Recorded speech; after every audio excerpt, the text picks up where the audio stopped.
How do I even pick the right colors? How do I make my art look Pinterest worthy? And more importantly, how do I make my art more eye-catching? These are the questions that keep me up at night. How do you actually improve? Not just at art, but at literally anything. Today is a big day because today is the day I decided to level up and get more professional. I grab my phone and start looking. Looking at what? Pinterest art and illustrations. Obviously. But here's the problem. I have no idea where to start. Sketching, coloring, no worries. I'll just look and analyze in my head. The designs, the lines, the colors. I'm studying everything so closely. 2,000 years later. So, what did all that research and analyze actually give me? Based on my notes, I noticed that in most Pinterest style art, the colors picked so carefully and work together in perfect harmony, which means we need to fully understand the color wheel for this. I mean, I kind of know it, medium level. The way subjects and characters are arranged follows solid composition and balance, and even the outlines around the drawings have different thicknesses, and that's exactly what makes them pop. Okay, what do I do now? Should I talk a bit about the color wheel? Fine. First thing, the three primary colors are yellow, blue, and red. These can't be created by mixing other colors. Secondary colors, which come from mixing primary colors, are green, purple, and orange. Now here's the main point. On the color wheel, the three colors sitting next to each other give the painting a calm, soft vibe, like green, yellow, and orange. But colors that sit opposite each other really pop together and give the painting more contrast. And that's it. From now, I'm gonna check this wheel before I start coloring. So, what's next? Since I've watched tons of short trending clips about coloring, I got super excited to test whether following them step by step could actually teach me something useful. The first video is about painting a simple tree, starting with light pink and then layering darker and darker pinks to build out the full shape of the leaves. I'm gonna try it. Getting my paper ready, gouache ready, everything is ready, so let's go.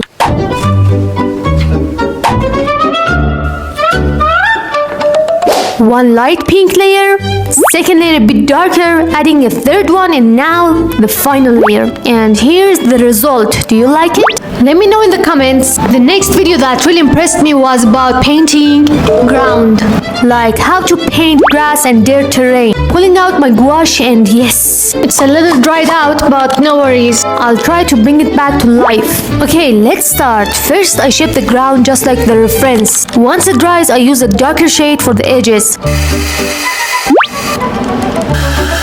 Third layer is green for the grass. Then I use a dark cream color for shading. Next step is using a dry brush with dark green to paint the grass blades. Then I add some texture to the whole ground. And now I'm using a light color across the whole ground. And ta-da! Here it is. I think Pinterest has been the best teacher I've ever had. After watching those tutorials, trying them out, and actually nailing them, I'm moving on to the next step, preparing the sketch for my own painting. Before I can get a sketch ready, I need to look at a ton of references to land on some ideas. I don't know if you guys get this feeling too, but when you open Pinterest and see that magical world with all those wild colors, you just want to make a painting with that exact same energy, but you're scared it won't turn out the same.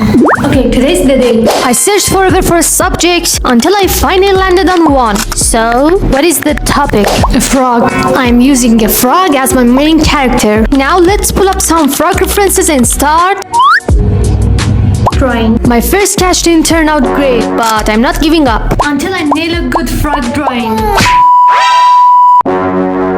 I tried my best. The second one, a little better. Third one, still room to improve. And after tons of studies, I finally landed a good one. I finally understand frog anatomy. Now I need to get the idea in my head onto paper, which is the hardest part of being an artist. So what is the idea? A chef frog. A frog cooking away in a tiny kitchen. I need to really push myself to nail a strong study of this. My studies are usually decent, but they've got issues I want to fix. One big one is lack of sense sense of movement, no rhythm, which makes my illustrations look flat and stiff. So now I'm doing everything I can to fix that. This is my first study. Still a long way to go. I've only blocked in the characters' placement and the kitchen space. Details are still missing. Shadows, details, all the little touches. Let's make them happen.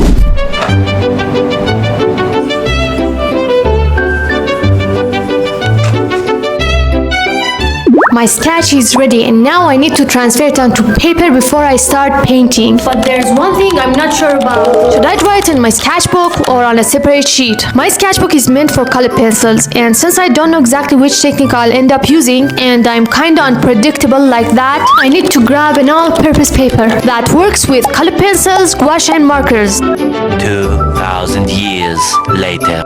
I found an all-purpose paper and I think it will work great with all these techniques. It's nice and thick. So now I just need to cut it to size and transfer my sketch. Now that I've transferred the whole design onto my cardboard, I've been doing everything I can to make my sketch feel as magical as those Pinterest paintings. But there's one important thing I need to focus on more from here on out, and that's color choice. I've gotten somewhat familiar with the color wheel, and now I need to actually put it to proper use. I want to go with autumn tones for this piece, so I'm thinking about yellow, orange, and red, because these three colors sit next to each other on the wheel. The painting gets this calm, beautiful vibe that's easy on the eyes and doesn't tire them out. Okay, so at this point I've pretty much decided to focus on the color palette, but I still haven't thought about the technique. This time I want to leave it up to chance. I'll write down color pencils, gouache, marker and mixed media on 4 separate strips of paper, and now I'll pick one. Let's see what fate decides.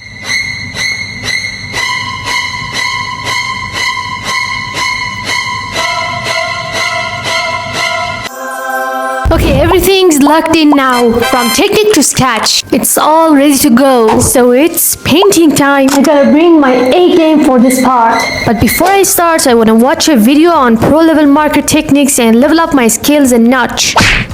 The cool thing I learned about the color wheel is that it's not just for finding matching colors or colors that go well together. You can actually use it to create super sharp, professional looking shadows too. But how? Like, take this frog I drew. It's green. But if I want to add a professional shadow to it, what color should I pick? Color directly opposite green on the color wheel. So, which color is opposite green? Let's figure it out together. Since I want to keep this professional, I dug around my phone and found a really useful app that shows me which colors sit opposite whatever color I pick. This is the green I'm going with, and the color opposite it is a reddish pink, but leaning more red. Okay, to actually test whether these colors work for shading or not, I'll try it out on a small scrap piece of paper first. I'll test it in 2 sections. First, I'll put down pink, then green. In the second one, green first, then pink. I feel like the first method works better because once you add different tonal layers of green on top, it gets a better sense of volume. Sooner or later, I had to start this. Taking a deep breath, grabbing a marker and starting to color the frog. First, I'm using the pink that's opposite the green I picked, then starting with the shadows first. After doing the shadows, now I'm coloring the whole thing green. I always start with the character first, then move on to the other elements. I don't want to show this part because if I show you, you won't watch the rest of the video. Time to add the green tones, which gives my work more volume and makes it look more professional. I'll go back to the pink again if I need it. Moving on to the eyes. They're so tiny. First black inside the eyes, then yellow tone around them, then outlining the eyes, then adding the eye highlights.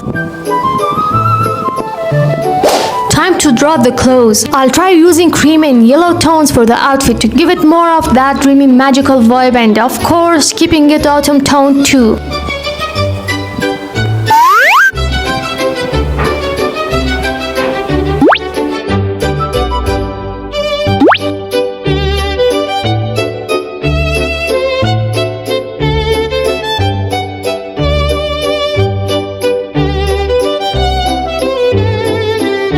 Once I finish the clothes, I can use another technique to add more volume to my work, and that's color pencils. Alcohol markers have this thing where you need to let the paper fully dry and wait. Then you can layer color pencils on top of it. Like, you can use it to add highlights. I'm using a light color for the parts that catch the light in this step. My character is done and now it's time for the background. I want to work on the background with a different technique. Probably paint it with gouache. Pulling out my gouache, giving it a little spray to dampen it, then mixing the colors I want and getting started. Starting with the stove and the pots on it. I feel like painting with gouache is all about layering, just like the other techniques. So I'm taking my time with this one. I don't want to mess it up halfway through and have to start over like in my past challenges. So I'm giving myself little breaks in between painting seasons. I have mostly finished coloring the bottom section and now I want to finish up the unfinished spots. I think it's turned out great and I want to continue the rest with marker. So far I've picked up on one really important thing that makes a piece look so much prettier, especially if you're into magical Pinterest style art like me, and that is always outline your work, and the outline strokes need to have varying thicknesses, thick in some spots, thinner in others. That's the real secret to a piece that actually works. On top of that, using colors that harmonize with each other and give off that mysterious dreamy vibe is another key secret behind these kinds of pieces.